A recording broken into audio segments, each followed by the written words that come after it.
제가 평생 숨기려 했던 죄가 17년 뒤 제 목숨을 살릴 줄은 몰랐습니다. 이 이야기가 궁금하시다면 구독과 좋아요 꼭 부탁드립니다. 심전도 모니터에 규칙적인 신호음이 병실을 채웠다. 나는 천장을 응시하며 누워 있었다. 52세 심장외과 전문의 한태욱. 내 명함에는 서울대학교 병원 흉부외과 교수, 대한심장외과학회 이사라는 화려한 타이틀이 새겨져 있다. 하지만 지금 이 순간 나는 환자일 뿐이었다. 한 교수님, 검사 결과가 나왔습니다. 담당이가 조심스럽게 입을 열었다. 그의 눈빛에서 이미 답을 읽을 수 있었다. 심근 괴사 범위가 예상보다 넓습니다. 약물 치료로는 어렵습니다. 이식 수술이 필요하다는 얘기군. 내 목소리는 놀라울 만큼 담담했다. 평생 다른 사람의 가슴을 열어왔던 의사가 이제는 자신의 가슴이 열릴 차례였다. 네, 대기자 명단에 올려드렸습니다. 담당이가 물러간 후 나는 창밖을 바라봤다. 서울 시내가 한눈에 내려다보이는 VIP 병실. 이 자리에 오기까지 내가 무엇을 희생했는지, 누구를 짓밟았는지 아는 사람은 없었다. 17년 전 그날이 떠올랐다.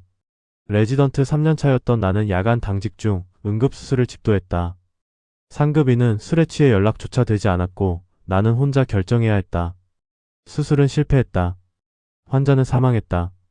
그리고 누군가는 책임을 져야 했다. 태우가 우리 어떡해? 수술실 구석에서 떨고 있던 그녀 윤서린. 당시 2년차 간호사였던 그녀는 내 연인이었다. 나는 그녀의 손을 잡으며 속삭였다. 서린아, 내가 지금 잘리면 모든 게 끝이야. 넌 다시 시작할 수 있어. 하지만 나는 그게 무슨 소리야? 수술한 건 오빠잖아. 차트 기록상 마취 용량 체크는 내 담당이었어. 내가 조금만 손보면 돼. 그녀의 눈에서 눈물이 흘러내렸다.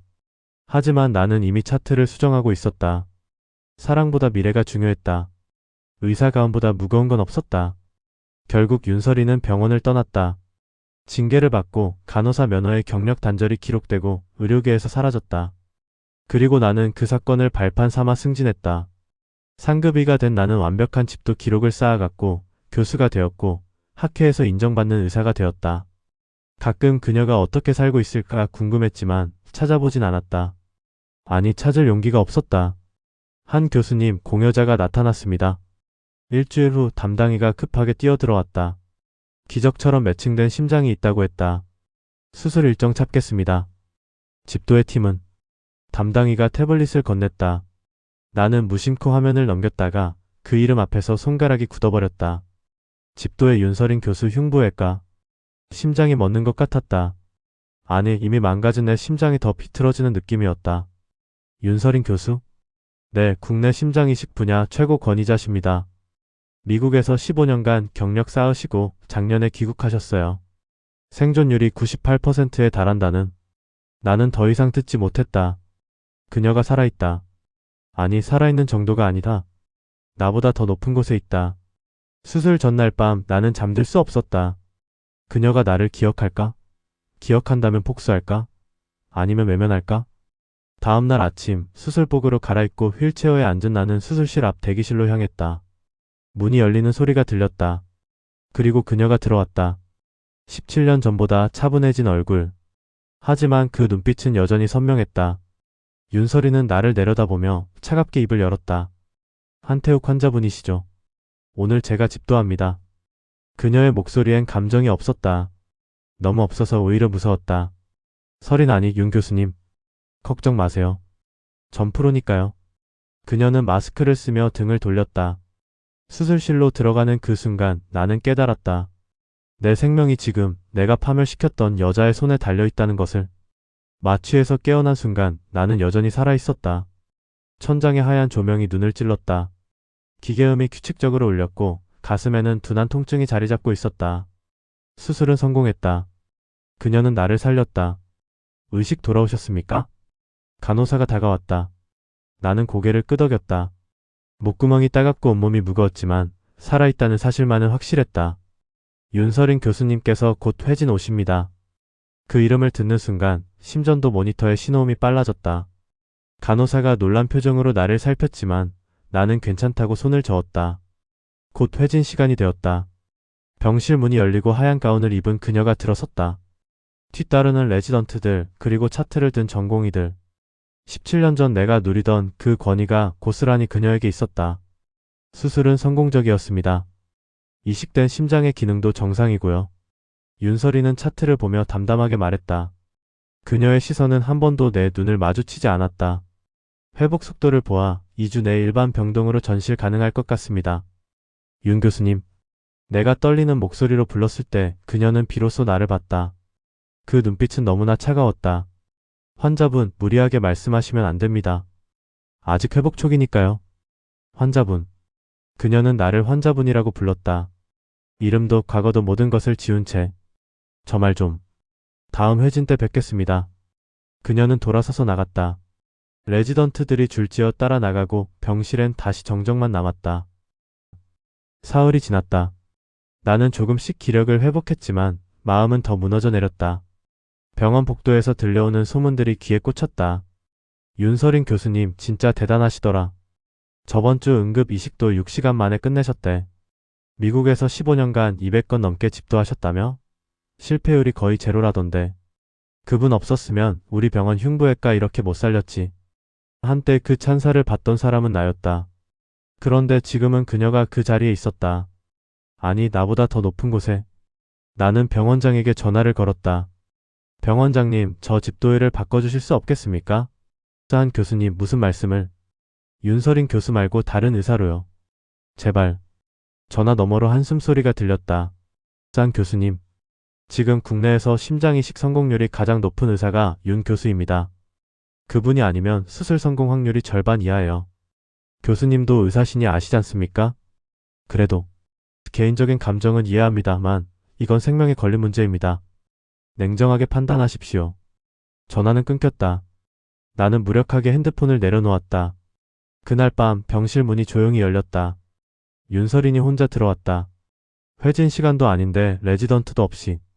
한태욱 씨. 그녀가 처음으로 내 이름을 불렀다. 하지만 그 목소리엔 온기가 없었다. 저기 설이나. 윤 교수라고 부르세요. 나는 입을 다물었다. 그녀는 창가로 걸어가 야경을 바라봤다. 침묵이 흘렀고 나는 그 정적이 견딜 수 없었다. 미안하다, 정말 미안해. 그때 내가 너무 비겁했어. 비겁했다는 걸 아셨군요. 그녀의 목소리는 여전히 차가웠다. 17년 전 당신은 저를 희생양으로 만들었죠. 제 인생을 박살냈어요. 간호사 면허에 경력 단절 기록이 남았고 어떤 병원도 절 받아주지 않았어요. 그래서 미국으로. 맞아요. 도망쳤죠. 한국에선 더 이상 설 자리가 없었으니까요. 그녀가 돌아섰다. 그 눈엔 눈물 대신 단단한 결의가 있었다. 근데 아세요? 전 거기서 다시 시작했어요. 밑바닥부터. 간호조무사로 시작해서 다시 대학 들어가고 의대 가고 레지던트하고 15년 걸렸어요. 당신 때문에 잃어버린 시간을 되찾는데. 설이나. 그리고 이제 전 당신보다 나은 의사가 됐어요. 그 말이 가슴에 비수처럼 꽂혔다. 당신을 살린 건 폭수가 아니에요. 윤설이는 문 쪽으로 걸어가며 말했다. 그냥 제 일을 했을 뿐이에요. 전 의사니까요. 당신처럼 환자를 외면할 수 없는. 문이 닫혔다. 나는 천장을 바라보며 깨달았다. 그녀는 이미 나를 용서했다. 아니, 용서조차 필요 없을 만큼 나를 넘어섰다. 무너진 건 내 몸이 아니라 내가 평생 쌓아온 권력이었다. 산소 마스크 너머로 보이는 천장이 흐릿했다. 진통제 때문인지 아니면 그냥 내 의식이 흐려지는 건지 알 수 없었다.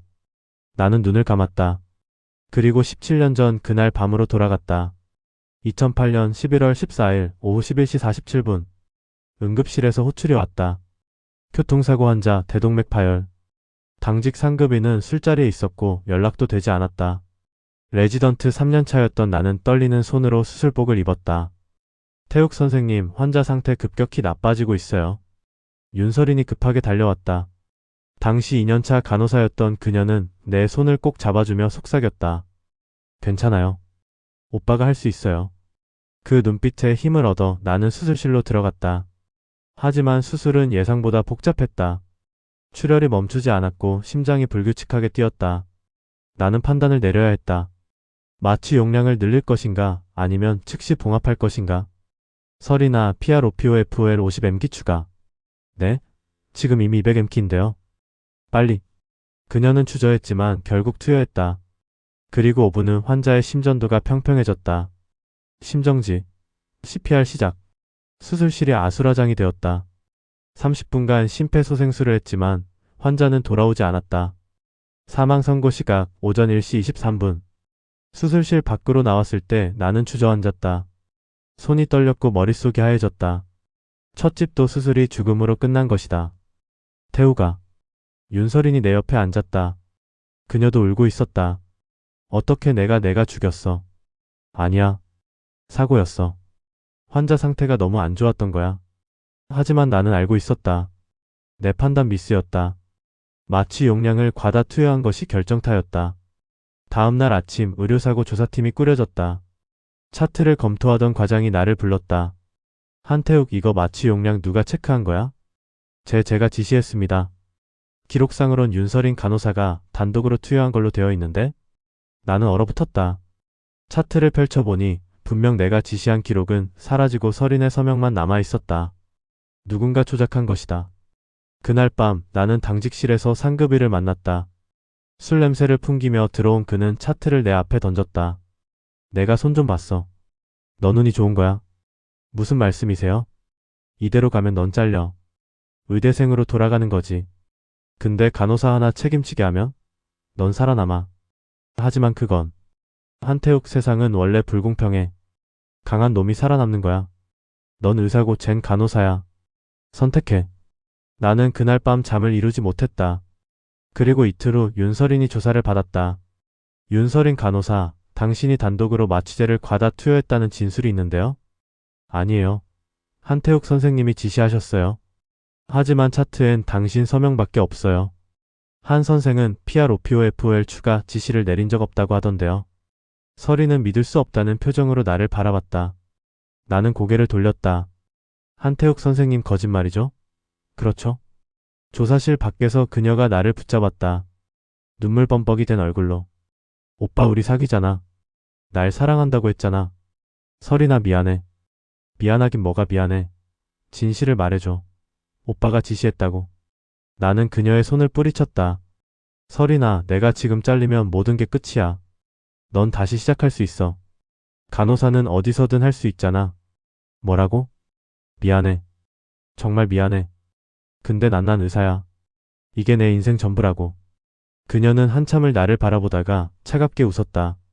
태욱 씨, 나중에 진실이 당신을 찾을 거예요. 뭐? 당신이 저지른 거짓말이 언젠가 당신 목을 조를 거예요. 꼭. 그게 그녀가 내게 한 마지막 말이었다. 일주일 후 윤서린은 징계를 받고 병원을 떠났다. 간호사 면허에 의료사고 기록이 남았고 어느 병원도 그녀를 받아주지 않았다. 그리고 나는 살아남았다. 상급위의 추천으로 장학금을 받았고 전공의 과정을 무사히 마쳤으며 교수가 되었다. 윤서린을 밟고 올라선 자리였다. 산소 마스크를 벗으며 나는 현재로 돌아왔다. 가슴이 조여왔다. 이식받은 심장 때문이 아니었다. 17년 전 내가 죽인 건 환자만이 아니었다.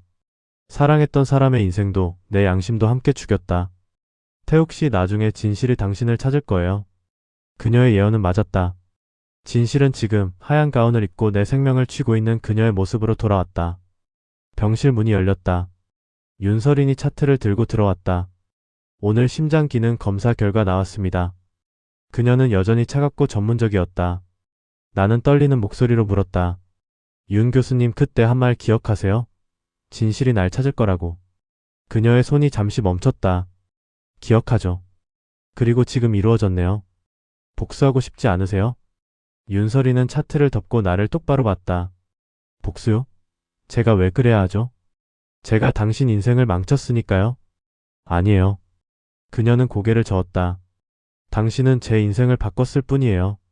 망친 건 아니에요. 전 미국에서 다시 태어났고 당신보다 나은 의사가 됐어요. 오히려 감사해야 할지도 모르죠. 그 말이 더 아팠다. 그녀는 문을 열며 마지막으로 말했다. 한태욱 씨, 과거는 이제 중요하지 않아요. 당신은 제 환자일 뿐이니까요. 문이 닫혔다. 나는 깨달았다. 지워지지 않는 건 그날 밤의 기억이 아니라 내가 저질렀던 비겁함이었다. 수술 전날 정식 상담 시간이 잡혔다. 윤서린은 정확히 오후 2시에 병실로 들어왔다.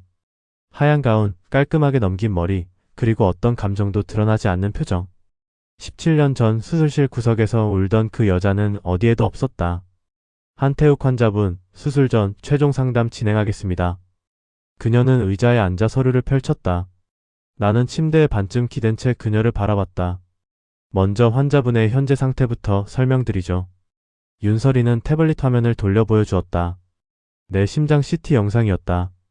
좌심실 구혈률이 15%까지 떨어졌습니다. 정상인의 절반도 안 되는 수치예요. 약물 치료로는 더 이상 버틸 수 없는 상태입니다. 알고 있습니다. 그래서 이식이 유일한 선택지입니다. 다행히 매칭된 공여 심장이 있고 수술은 내일 오전 7시에 시작됩니다. 그녀는 서류 한 장을 내밀었다. 수술 동의서였다. 예상 수술 시간은 6시간에서 8시간. 합병증 발생 가능성은 약 12%, 수술 중 사망 확률은 3% 이하입니다. 너무나 기계적인 설명이었다. 마치 처음 만난 환자에게 하듯. 윤 교수님. 네. 정말 감정이 하나도 안 드시나요? 그녀의 손이 잠시 멈췄다. 하지만 곧 다시 서류를 넘겼다. 감정이요? 제가 왜 감정적이어야 하죠? 저잖아요. 한태욱이요. 알고 있습니다. 그래서 더 신중하게 준비했어요. 윤설이는 나를 똑바로 봤다. 한태욱 환자분은 제게 특별한 케이스니까요. 실패할 수 없는. 그게 무슨 의미죠? 제 커리어에 오점을 남기고 싶지 않다는 뜻입니다. 그 말이 가슴을 찔렀다. 그녀에게 나는 더 이상 과거의 연인도 원망의 대상도 아니었다. 그냥 성공시켜야 할 수술 케이스 하나일 뿐이었다. 설이나 윤 교수라고 불러주세요. 윤 교수님, 왜 나를 살리려고 하는 겁니까? 그녀는 펜을 내려놓고 팔짱을 꼈다. 무슨 의미인가요? 복수할 기회잖아요. 수술 중에 실수하면 되는 거 아닙니까? 순간 그녀의 표정이 굳었다. 지금 제가 고의로 수술을 망칠 거라고 생각하시는 겁니까? 아니 그게 아니라. 한태욱 씨. 윤설이는 자리에서 일어섰다. 그 눈빛이 처음으로 감정을 드러냈다. 분노였다. 저를 뭘로 보는 겁니까? 당신처럼 환자를 이용해 출세하는 의사로요? 그런 뜻이 아니에요. 17년 전 당신은 환자의 죽음을 제 탓으로 돌렸죠. 그리고 지금은 제가 당신을 죽일 거라고 의심하는군요. 그녀는 차갑게 웃었다. 참 아이러니하네요. 끝까지 자기중심적이시네요. 나는 아무 말도 할 수 없었다. 윤설이는 창가로 걸어가 밖을 바라봤다. 침묵이 흘렀다. 그리고 그녀가 조용히 말했다. 저는 의사니까요. 네? 당신을 살리는 이유. 저는 의사니까요. 그녀는 나를 돌아봤다. 17년 전 저는 환자 한 명을 지키지 못했어요. 아니 못한 게 아니라 지킬 기회조차 빼앗겼죠. 당신 때문에. 그 이후로 저는 맹세했어요. 다시는 어떤 환자도 포기하지 않겠다고. 설령 그 환자가. 그녀는 말을 멈췄다가 다시 이었다. 설령 그 환자가 제 인생을 망친 사람이라 해도. 나는 목이 메었다. 그게 의사라는 직업이에요. 환자 앞에선 모든 감정을 내려놓는 거. 윤설이는 다시 의자에 앉아 동의서를 내밀었다. 서명하세요. 내일 수술 들어갑니다. 나는 떨리는 손으로 펜을 집었다. 하지만 서명하기 전에 물었다. 윤 교수님 저를 용서하신 겁니까? 그녀는 잠시 침묵했다. 그리고 고개를 저었다. 아니요. 용서 같은 건 없어요. 그럼 그냥 넘어선 거예요. 당신을. 윤설이는 자리에서 일어서며 말했다. 17년 전 당신은 저를 짓밟고 올라갔죠. 그리고 저는 그 밑바닥에서 다시 기어 올라왔어요. 당신보다 높은 곳까지. 그녀는 문 쪽으로 걸어갔다. 이제 전 당신 위에 서 있어요. 그걸로 충분해요. 폭수 같은 건 필요 없어요. 윤 교수님, 내일 아침 6시에 금식 확인하러 올게요. 그때까지 충분히 쉬세요. 문이 닫히기 직전 그녀가 마지막으로 말했다. 참 한 가지만 기억하세요. 네? 수술대 위에선 모두가 평등해요. 교수든 환자든. 과거가 어땠든. 그녀는 잠시 멈췄다가 덧붙였다. 그리고 저는 모든 환자를 살립니다. 예외 없이. 문이 닫혔다. 나는 동의서를 내려다봤다. 서명란이 비어 있었다. 펜을 쥔 손이 떨렸다. 그녀의 눈빛이 계속 떠올랐다. 17년 전 수술실에서 나를 믿었던 그 순수한 눈빛은 사라지고 대신 단단하고 차가운 무언가가 자리 잡고 있었다. 나는 그녀에게서 사랑도 증오도 볼 수 없었다. 그저 완벽한 프로페셔널만 있었다. 그게 더 무서웠다. 그녀가 나를 미워했다면, 원망했다면 차라리 나았을 것이다. 하지만 그녀는 나를 그냥 넘어섰다. 나는 떨리는 손으로 서명했다. 한태욱. 17년 전 이 이름으로 그녀를 배신했다. 그리고 지금 같은 이름으로 그녀에게 내 목숨을 맡긴다. 창밖으로 해가 지고 있었다. 내일이면 나는 수술대에 누울 것이다. 그리고 내가 죽였던 여자의 손에 내 심장을 맡길 것이다. 아이러니했다.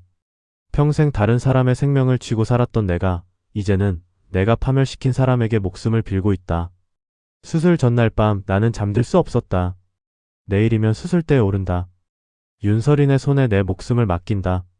그 생각만으로도 가슴이 조였다. 새벽 2시 나는 병실을 나왔다. 폭도는 고요했고 간호사들도 대부분 당직실에 있었다. 나는 엘리베이터를 타고 지하로 내려갔다. 병원 기록 보관실. 평소라면 절대 올 일 없는 곳이었다. 하지만 오늘은 달랐다. 17년 전 그 사건의 진실을 확인하고 싶었다. 보관실 문은 잠겨 있었지만 나는 여전히 교수 권한 카드를 가지고 있었다. 삐하는 소리와 함께 문이 열렸다. 먼지 냄새가 코를 찔렀다. 오래된 파일 박스들이 선반 가득 쌓여 있었다. 나는 2008년 11월 구역으로 향했다. 손가락으로 파일을 후어 내려가다가 그 날짜를 발견했다. 2008년 11월 14일 응급수술 의료사고건. 파일을 꺼내 펼쳤다. 손이 떨렸다. 첫 페이지는 내가 아는 내용이었다. 환자 사망, 윤설인 간호사 책임, 징계 처분. 하지만 그 뒤에 다른 문서가 있었다. 내부조사 보고서 기밀. 날짜 2008년 12월 18일. 나는 숨을 죽이고 읽어 내려갔다. 재조사 결과 환자 사망의 직접적 원인은 마취 용량 과다가 아닌 것으로 판명됨. 환자는 기존에 진단되지 않은 심장 기형선천성 대동맥 협착증을 가지고 있었으며 이는 응급 수술 전 검사에서 발견되지 않음. 내가 읽던 글자들이 흐려졌다. 어떠한 집도의가 수술을 진행했더라도 환자 생존 가능성은 5% 이하였을 것으로 추정됨. 따라서 본 사고는 불가항력적 의료사고로 재분류되어야 함. 심장이 쿵쾅거렸다. 하지만 윤설인 간호사에 대한 징계가 이미 확정된 상태이며 병원 이미지 보호를 위해 본 보고서는 공개하지 않기로 함. 관련 문서는 기밀로 분류. 서명란에는 당시 병원장과 의료부장의 사인이 있었다. 나는 파일을 떨어뜨릴 뻔했다. 진실은 이미 밝혀져 있었다. 윤설이는 무고했다. 내가 무고했다. 그 누구의 잘못도 아니었다. 단지 불운한 환자의 선천적 질환 때문이었다. 하지만 병원은 그 진실을 묻었다. 그리고 나는 그 거짓 위에 커리어를 쌓았다. 한 교수님? 뒤에서 목소리가 들렸다. 나는 화들짝 놀라 돌아섰다. 경비원이 손전등을 비추고 있었다. 이 시간에 여기서 뭐 하십니까? 저 옛날 자료 좀 찾아보려고. 지금은 출입 금지 시간인데요. 올라가셔야겠습니다. 나는 파일을 제자리에 넣고 보관실을 나왔다. 병실로 돌아왔지만 머릿속은 혼란스러웠다. 윤설이는 이 사실을 알고 있었을까? 아니, 알 리 없다. 그녀가 알았다면 당시에 항의했을 것이다. 하지만 만약 나중에 알게 됐다면? 미국에 간 후 혹시 누군가가 알려줬다면? 그렇다면 그녀가 느꼈을 배신감은 얼마나 컸을까? 자신이 무고했다는 걸 알면서도 이미 모든 것을 잃은 후였다는 사실. 나는 핸드폰을 꺼냈다. 떨리는 손으로 병원 인사 기록을 검색했다. 2008년 당시 의료부장이었던 사람. 지금은 은퇴했지만 연락처는 남아있었다. 새벽 3시였지만 나는 전화를 걸었다. 몇 번의 신호음 후 거친 목소리가 들렸다. 여보세요? 누구시오? 저 한태욱입니다. 전 흉부외과 교수. 한 교수. 이 시간에 무슨 일이요? 2008년 11월 의료사고건 기억하십니까? 전화 너머로 침묵이 흘렀다. 왜 그걸 물어보시오? 내부조사 보고서를 봤습니다. 환자가 선천성 심장 기형이 있었다는. 한 교수, 그건 기밀 문서요. 어떻게? 윤설인 간호사는 무고했습니다. 그런데 왜 진실을 숨겼습니까? 한숨 소리가 들렸다. 한 교수도 이 바닥 오래 계셨으니 아시지 않소. 병원은 이미지가 생명이요.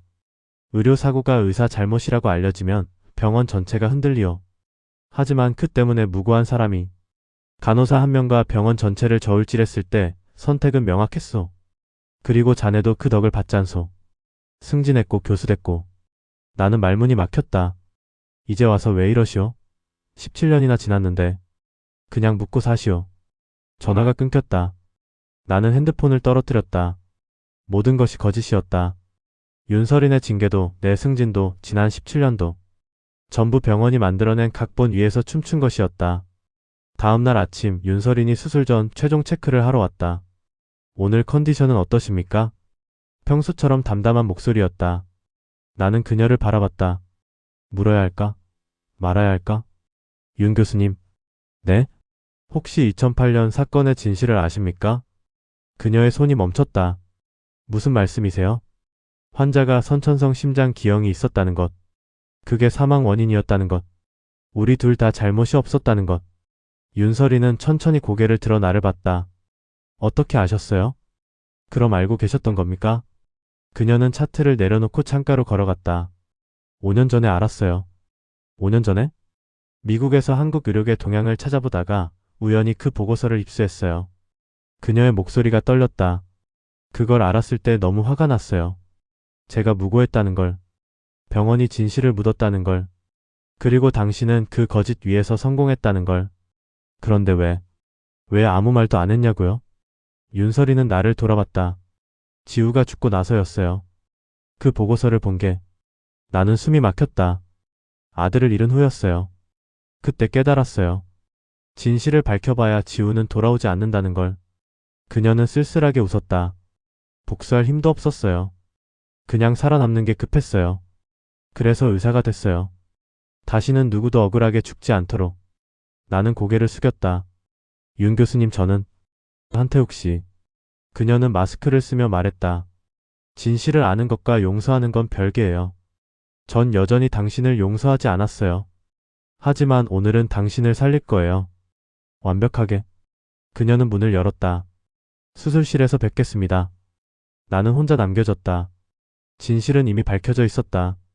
하지만 그 진실은 아무것도 바꾸지 못했다. 윤설인의 잃어버린 17년도, 죽은 아들도, 내 죄책감도. 내가 망친 건 그녀의 인생뿐이 아니었다. 그녀의 가족, 그녀의 미래, 그리고 그녀가 가질 수 있었던 모든 행복이었다. 그리고 나는 이제 그 무게를 안고 살아야 한다. 수술 후 일주일이 지났다. 회복은 순조로웠다. 이식된 심장은 완벽하게 작동했고 거부 반응도 없었다. 윤설인의 수술 실력은 소문 이상이었다. 그녀는 나를 살렸다. 하지만 살아남을수록 죄책감은 더 깊어졌다. 어느 날 오후 물리치료를 마치고 복도를 걷다가 나는 우연히 간호사들의 대화를 엿듣게 됐다. 윤설인 교수님 정말 대단하신 것 같아. 그 힘든 과거를 딛고 여기까지 오셨잖아. 맞아. 미국에서 혼자 애 키우면서 의대 다니셨다며? 응. 근데 그 아들이 결국 돌아가셨다던데. 나는 걸음을 멈췄다. 심장질환이었대. 치료비가 없어서 제때 수술 못 받고. 세상에 심장외과 의사가 되신 이유가 그거였구나. 어린 나이에 애까지 잃고 얼마나 힘드셨을까. 간호사들이 지나갔고 나는 그 자리에 얼어붙어 있었다. 아들. 심장질환. 치료비 부족. 머릿속이 하얘졌다. 그날 밤 나는 병원 기록실에 몰래 들어갔다. 손이 떨렸지만 진실을 알아야 했다. 윤설인의 개인정보는 보안이 철저했지만 나는 여전히 교수 권한을 가지고 있었다. 시스템에 접속해 그녀의 과거 기록을 찾았다. 그리고 발견했다. 윤지우. 2009년 3월생. 2015년 6월 사망. 사망 원인 선천성 심실중격 결손증 합병증. 나는 화면을 응시했다. 2009년 3월. 그건 우리 사건이 있던 2008년 11월로부터 불과 4개월 후였다. 손가락이 떨렸다. 더 깊이 파고들었다. 미국 병원 기록, 치료 이력, 그리고 지원금 신청 거부 내역. 한국 의료사고 기록으로 인한 신용 문제. 보험 가입 불가. 치료비 마련 실패. 수술 3차 연기. 환자 상태 악화. 응급수술 필요하나 비용 문제로. 나는 모니터에서 눈을 뗄 수 없었다. 마지막 기록이 있었다. 2015년 6월 12일. 환자 사망. 향년 6세. 담당의 소견 적절한 시기에 수술이 이루어졌다면 생존 가능성 90% 이상이었으나 경제적 이유로 치료 시기를 놓침. 나는 의자에서 무너져 내렸다. 다음날 회진 시간. 윤설인이 평소처럼 들어왔다. 차분한 목소리, 전문적인 태도. 하지만 나는 이제 그 눈빛 뒤에 무엇이 있는지 알았다. 심장 기능 검사 결과 좋습니다. 다음 주면 퇴원 가능할 것 같네요. 윤 교수님. 네? 나는 떨리는 목소리로 물었다. 아드님 있으셨죠? 그녀의 손이 멈췄다. 차트를 쥔 손가락이 하얗게 굳었다. 무슨 말씀이신지. 지우 윤지우. 2015년에 돌아가셨다고. 침묵이 흘렀다. 윤설이는 천천히 고개를 들어 나를 봤다. 그 눈빛엔 처음으로 균열이 생겼다. 어떻게? 기록실에서 봤습니다. 죄송합니다. 하지만 알아야 했어요. 그녀는 차트를 내려놓고 창가로 걸어갔다. 등을 보이며 한참을 서 있었다. 그의 얘기는 하고 싶지 않아요. 윤 교수님 저 때문이었죠. 제가 당신을 병원에서 쫓아냈고 그래서 치료비를. 그만하세요. 그녀의 목소리가 떨렸다. 한태욱 씨 그만하세요. 제발. 아이가 죽은 게 제 죄 때문이었나요? 윤설이는 돌아섰다. 그 눈엔 눈물이 고여 있었다. 17년 만에 처음 보는 그녀의 눈물이었다. 네. 그 한마디가 내 심장을 찔렀다. 새로 이식받은 심장이 아프게 뛰었다. 당신이 절 병원에서 쫓아낸 후 전 아무데도 취직할 수 없었어요. 의료사고 기록 때문에 보험도 들 수 없었죠. 그녀는 차가운 목소리로 말을 이어갔다. 미국 가서 식당 서빙으로 시작했어요. 지우를 키우면서. 그 애는 태어날 때부터 심장이 약했어요. 수술이 필요했죠. 하지만 전 돈이 없었어요. 매일 2군데씩 일했어요. 아침엔 세탁소, 저녁엔 식당, 밤엔 청소. 그래도 부족했어요. 윤설이는 눈물을 닦지 않았다. 그냥 흐르게 내버려뒀다. 지우는 계속 물었어요. 엄마, 내 심장은 언제 좋아져? 저는 대답할 수 없었어요. 나는 숨이 막혔다. 2015년 봄 드디어 돈을 모았어요. 수술 날짜도 잡았죠. 근데 그녀의 목소리가 끊겼다. 그 전날 밤 지우가 쓰러졌어요. 응급실에 실려갔지만 늦었어요. 6년을 기다렸는데 단 하루 차이로. 윤 교수님, 지우가 마지막으로 한 말 알아요? 윤설이는 나를 똑바로 봤다. 엄마 미안해. 엄마가 힘들게 모은 돈 쓸 수도 없어서. 6살 애가 죽으면서 저한테 미안하다고 했어요. 나는 더 이상 참을 수 없었다. 눈물이 쏟아졌다. 죄송합니다. 정말 죄송합니다. 사과 같은 거 필요 없어요. 그녀는 차갑게 말했다. 그 아이는 돌아오지 않으니까요. 당신의 사과로 지우가 살아 돌아오나요? 전 그의 무덤 앞에서 맹세했어요. 다시는 돈 때문에, 시스템 때문에 죽는 아이가 없게 하겠다고. 그래서 의사가 됐어요. 윤설이는 눈물을 닦고 차트를 다시 집었다. 당신을 살린 이유도 그거예요. 죽어 마땅한 사람이라도 살릴 수 있으면 살리는 게 의사니까요. 윤 교수님, 지우는 제가 지키지 못했어요. 하지만 당신은 제가 살렸어요. 그게 제 복수예요. 그녀는 문 쪽으로 걸어갔다. 당신은 이제 평생 알고 살아야 해요. 당신이 죽인 여자의 아들 덕분에 당신이 살아있다는 걸. 문이 닫혔다. 나는 침대에 주저앉았다. 새로 이식받은 심장이 뛰고 있었다. 하지만 그 심장은 내 것이 아니었다. 내가 죽였어야 할 몸에서 뛰는 심장이었다. 윤지우. 6살의 죽은 아이. 내 죄 때문에 치료받지 못하고 세상을 떠난 아이. 나는 처음으로 깨달았다. 죽음보다 무서운 게 있다는 걸. 살아서 평생 죄책감을 안고 가는 것. 그리고 그게 바로 윤설인이 내게 준 진짜 형벌이었다. 수술 당일 아침은 너무 조용했다. 오전 6시 윤설인이 병실로 들어왔다. 수술복 위에 가운을 걸친 모습. 손에는 차트와 사전 체크리스트가 들려 있었다. 금식은 잘 지키셨죠? 네. 수면은? 못 잤습니다. 그녀는 고개를 끄덕이며 기록했다. 여전히 감정 없는 목소리였다. 하지만 나는 알았다. 어제 그녀가 흘렸던 눈물을. 6살의 죽은 아이 이야기를. 7시에 수술실로 이동합니다.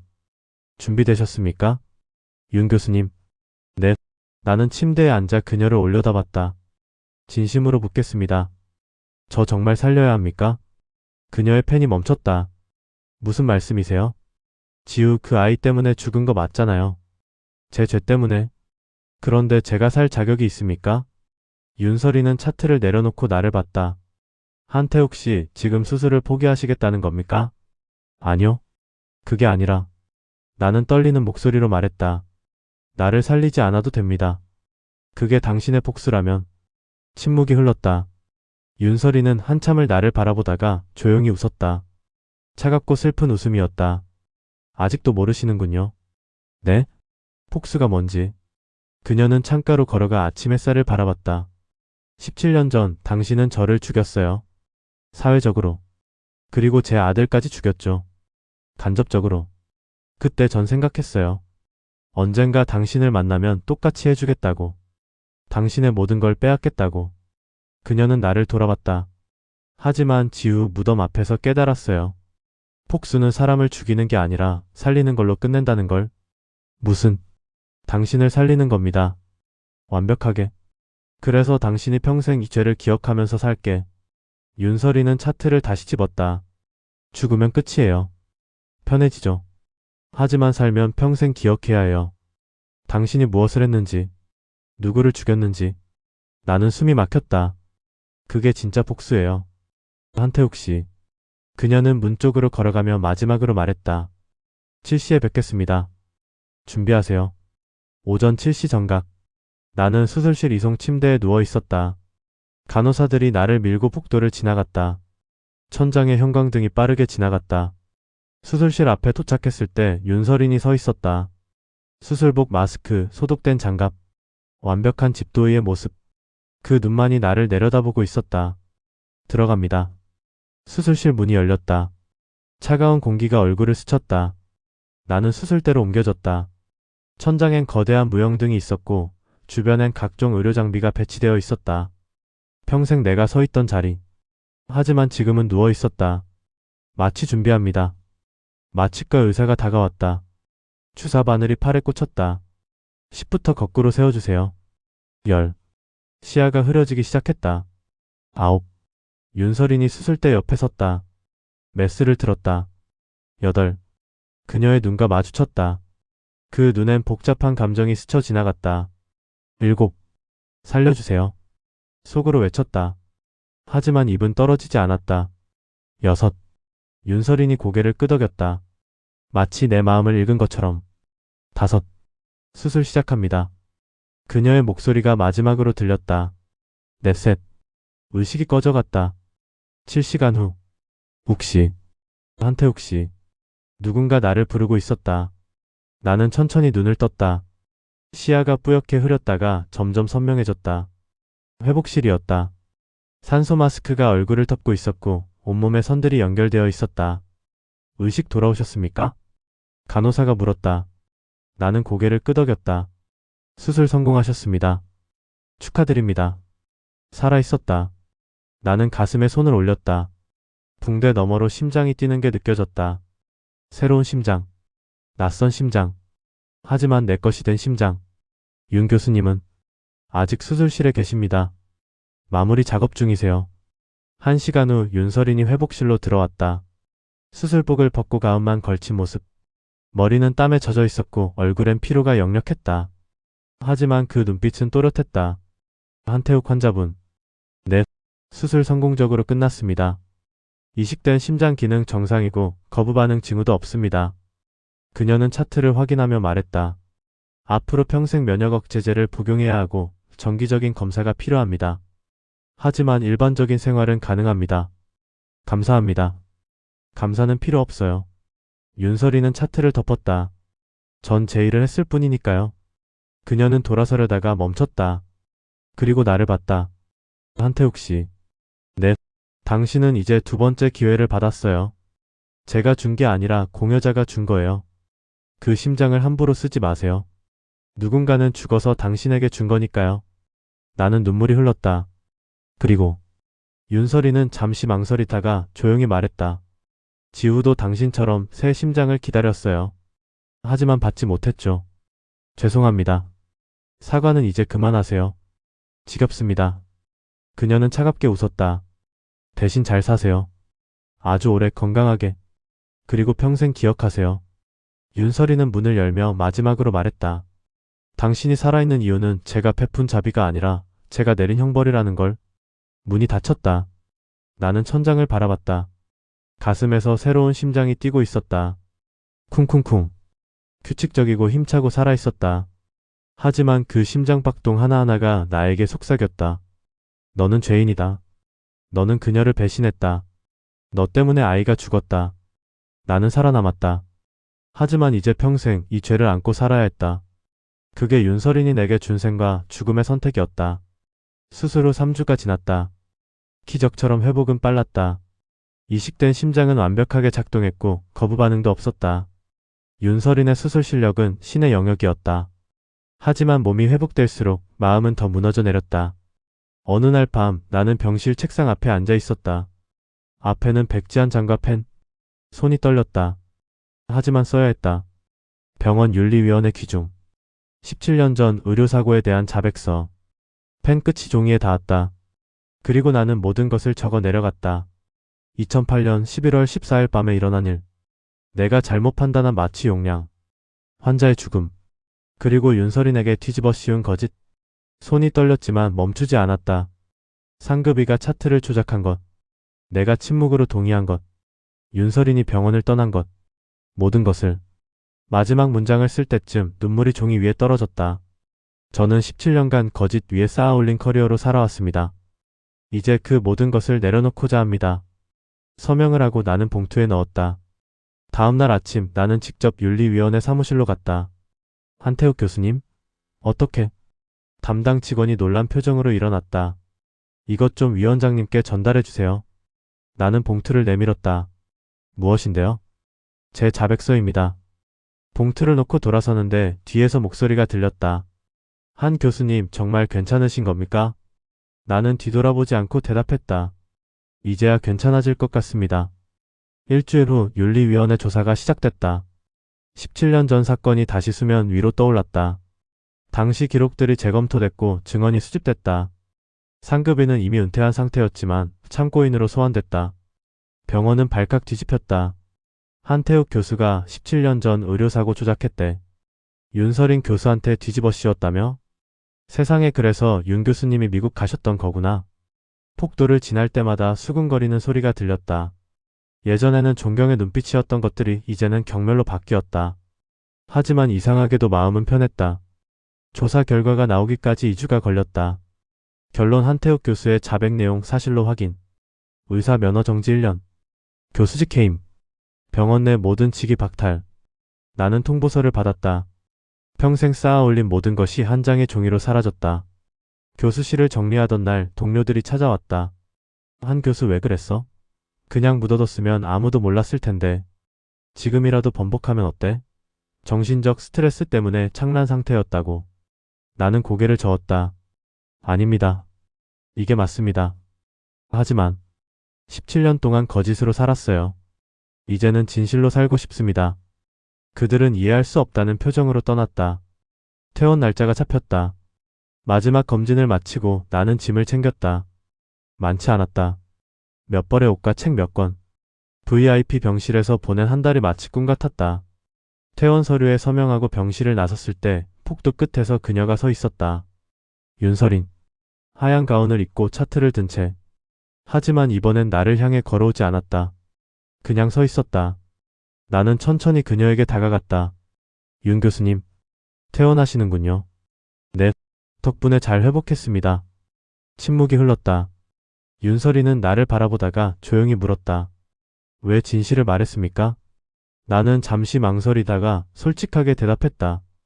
이제라도 사람답게 살고 싶어서요. 17년 동안 거짓으로 쌓아올린 인생이었습니다. 겉으로는 성공한 의사였지만 속은 썩어 있었어요. 나는 가슴에 손을 얹었다. 교수님이 제게 새 심장을 주셨잖아요. 그럼 이제 새삼 또 살아야 할 것 같았어요. 윤설이는 한참을 나를 바라봤다. 후회하지 않으세요? 모든 걸 잃었는데. 후회요? 나는 쓸쓸하게 웃었다. 후회할 건 17년 전에 이미 다 했습니다. 이제는 속죄할 차례죠. 그녀는 아무 말도 하지 않았다. 나는 고개를 숙이며 말했다. 윤 교수님, 용서는 바라지 않습니다. 제가 저지른 죄는 용서받을 수 없으니까요. 하지만 한 가지만 약속하겠습니다. 나는 그녀를 똑바로 봤다. 남은 인생 교수님이 주신 이 심장을 헛되이 쓰지 않겠습니다. 누군가를 돕는 데 쓰겠습니다. 윤설이는 여전히 표정 없는 얼굴로 나를 바라봤다. 그리고 천천히 고개를 끄덕였다. 그러세요. 그녀는 돌아섰다.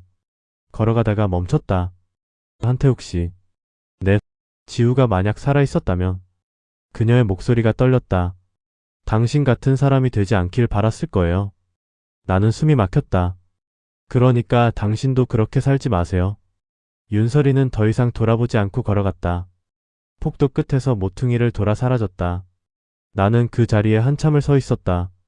가슴에서 심장이 뛰었다. 그녀가 살려준 심장이.